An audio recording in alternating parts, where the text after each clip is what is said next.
that we fought for so many years. And I decided, because of that type of democracy, I came back. And when I came, I saw more dictatorship, centralism that is going on in this country. Today, all that they will come and ask you to do is to place your X side of that cup. But I want you to ask those people who will come to you, if they ask you to choose who should be the president of this country.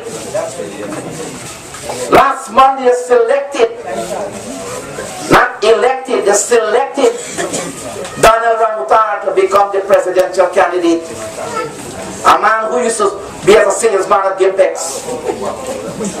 A salesman now become, and if you listen to the Saturday night program, as he said that I tell people to drink them urine, but he didn't use the word urine. He used the other word. Because I said, before you drink the water from Gaiwa, it's best you drink your own urine because it's more healthy. Because urine is a therapy. And this our president don't understand to all living in India. But the question here is a man who goes on television to educate our children with the president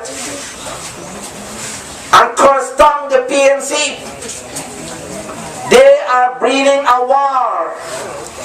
They want bloodshed because he said in Babujan that I have to educate the young generation to know what Granger did in the 80s, in the 70s, that he was the one who slaughtered people and they spent millions of dollars with ERC, with the Ethnic and Race Commission. They want to unify Guyana. How they will unify Guyana when this man is come back with the 28 years to remind you, do you want a black man to rule this country? Then the PNC will come and tell you if you want a Kuli man for another 19 years. So they're 19 years now. What changes that the PPP brought from since 1992? These are questions I ask. What changes? These are the changes, heavy bills. And if you recall on one of my programs, I said our name has to be changed. All of us will have to be called bills. Because that is all the postman bringing to our doors. Bills. Nothing else. You're not getting no love letter. No Christmas card not come anymore. But only bills. This is what is vital to Guyana. Where is the money to pay the bills? So they will come back and they will remind you that you used to use rice flour. Well, I will tell you something. I used to come during the PNC time, but you could buy anything that you want. Bonham said, be local and eat local. That was healthy. That was healthy. But during the PNC time, the people had the money, but the goods were not there. And the PPP come into government, and the goods are there, but the money is not there to buy it. So which one is more bad? So you gotta go to Skeldon, and you gotta buy all the goods that you want. So we had flowers in PNC time. You had dal in PNC time. You had potatoes in PNC time. Though it was banned, it was in every home. And Dr. Jagan himself, I can remember vividly, when I was doing my graduate studies, that he said it wasn't for the people in Skeldon and Crabwood Creek, the Indian culture could have died out because they don't have the dal and the aloo and so forth to cook.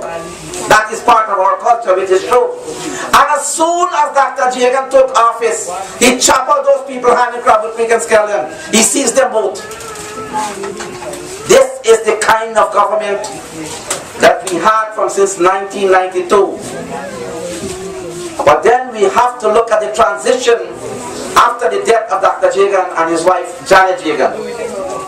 My dear people, there is no way we can question anyone in Georgetown. No way you can question how much money they spent to build his house, how much the house was sold for, how much this new house will cost in Pradoville too. How many cars they will have duty free. And you who are working so hard, you know what they come and tell you? The government built this road. The government built this school. The government built this. They built a brand new hospital. The arch, they put it the very big thing here. And the arch, if you have water to flush in the public hospital in Amsterdam. You go there, you do not know if you're coming out alive.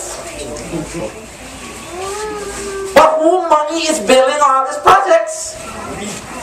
The cane cutters, the rice farmers, the fishermen, the sellers. All these people, it's your money, and I feel sorry. You know why I feel sorry? When I look at the estate trucks, my brothers and sisters, and I look at the condition of my brothers in that truck, with the blackness that coming from the ash from the estate. And when you go home, I wonder if they can bathe their skin clean enough to take out that ash every single day. Maybe somebody got different color, but the ash make I come black. This is what's happening. This is what is happening. How long will you be in a position to cut cane? This brother cut cane 25 years. What he got today? Zero. Zero he got for 25 years of service. And I say now is the time to stop. This is the time for the eyes to be open. And if we cannot see, and if we have to give these people another 4 years, another 4 years, as one brother said, we have to cut grass and eat. Well, I don't know what kind of grass you're talking about if it's marijuana. But the question here is, this is the time we are asking. We have a party here, not as Indian, not as black, not as Portuguese or Amerindians. We have a party that's made up of all the ethnic groups. It is wasting our time to listen to those people who spent so much millions of dollars and issue to bring all the groups together, and all because they want your vote, they come back and attack race politics. Well, that I consider as dirty politics. And if that can come from inside of you, then you are dirty. They're breeding a problem now for both races to fight against each other. And we are coming to every bottom house that we can, every village, to remind these people, in the next 6 months, election will be there. And I'm advising you that 30 seconds that you spend in a ballot booth, make the right choice. Do not go there to vote and you look at the cup and you look at the palm tree. Ask yourself, how powerful is my ex? And the ex is powerful, because it's the ex that gives them the power, and the ex can bring the changes in this country. Ask yourself one question: if you put them back there, if your job conditions will be better, if our sisters in the home, if they will have enough spending money to buy for the children to go to school. Ask about the condition under which you're living today. Mr. Ramchatan is going to tell you about the Deforestation Act, where the money is going now. The president is asking that money to go in his personal account, what we call a consolidated fund, so he can use from that without any question asked. You can ask no question, although you give them the power to rule. Let this time around that you must send a powerful message. What is that message? Show them that we need the key to unlock the situation in this country. And we will do it. Together we can make a change. And the change is coming. They are living night and day with fear. So they will go on the television, they will cuss Ramjatan. They're cussing Ramayya, telling Boris, let's start trash. And NCN every Thursday night with Jafar Ali and Mustafa. What those people are having, I want you to come with me, and I will show you in 4 years that the money that they have today, they can eat it out in the next 25 years. That is how much money they stole from this government. But that's the government they stole from, my dear people. You and I. You and I they stole from. And I ask each and every one of you, as we come to your door, to give us a chance. The AFC made a difference in 2006.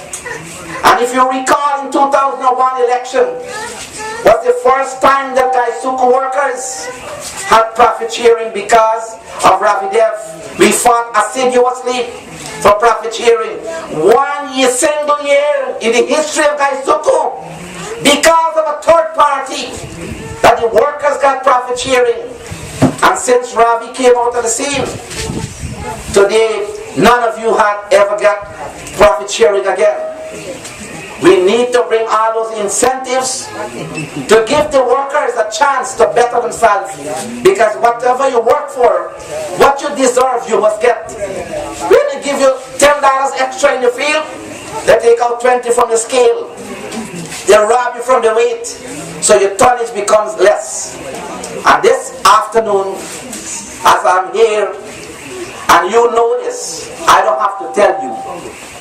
Before I became a member of the AFC as an executive member, I was fighting for each and every one of you in Berbice. I was fighting for every one of you for one thing: justice must be prevailed. And I guarantee each and every one of you that the AFC will bring justice and bring a better living condition in Guyana. Thank you very much.